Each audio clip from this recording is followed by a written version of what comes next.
Alors, après avoir marqué le conseiller et avoir rempli la fiche client, vous êtes prête à pouvoir scanner vos items. Donc, vous pouvez scanner 4 ou 5 items, puis ensuite, je vais vous montrer tout ce qu'on peut faire comme modification.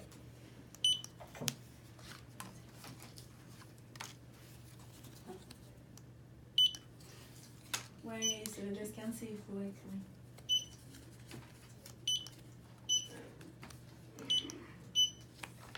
Si vous scannez 2 fois le même item, dans quantité, ça va changer. À place de 1, ça va être marqué 2.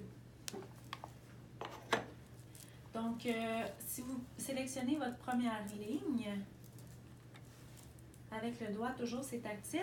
Donc, on peut aller modifier prix-quantité. Donc, c'est un onglet plus vers le bas à gauche. Donc, vous avez plusieurs choix. Pour celui-ci, on va vouloir changer son prix. Donc, cliquez sur « Changer prix ». Là, il va toujours vous demander la raison et la raison va toujours être demandée, écrite sur la facture, pardon. Donc, pour aujourd'hui, ça peut être une erreur d'étiquetage.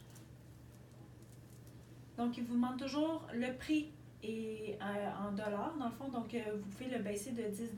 Donc, à place de 69,95, 59,95. Pour toi, 59. Il était pas 65.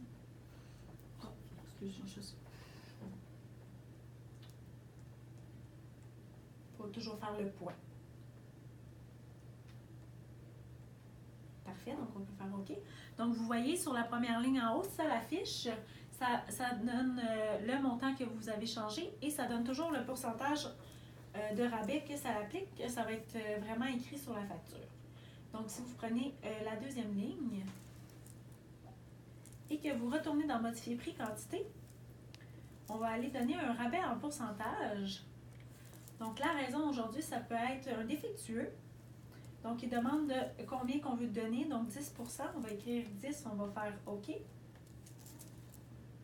Et, encore une fois, ça apparaît sur la ligne en pourcentage et le montant vers la droite que ça donne. Si vous aviez eu 2 quantités sur votre ligne, ça leur a appliqué le pourcentage de rabais sur chaque article.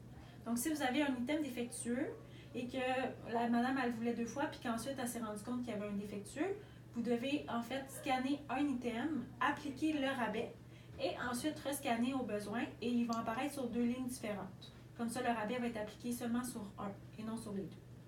Donc, vous pouvez prendre la troisième ligne et encore aller dans Modifier prix-quantité. On peut donner un rabais en dollars.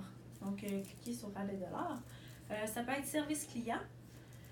Ça peut être pour plusieurs raisons, mais disons qu'aujourd'hui, on le sait qu'il y a peut-être une altération de bouton à faire sur l'item, puis on le sait que ça va peut-être coûter un 5 $, donc on va lui donner à la place de le faire. Donc 5, OK.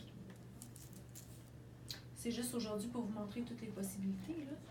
Donc encore une fois, ça vous le marque en montant à la fin, mais ça vous le donne toujours en pourcentage de rabais. Encore une fois, si vous aviez eu deux quantités sur la ligne, ça aurait appliqué le 5 $ sur chaque item.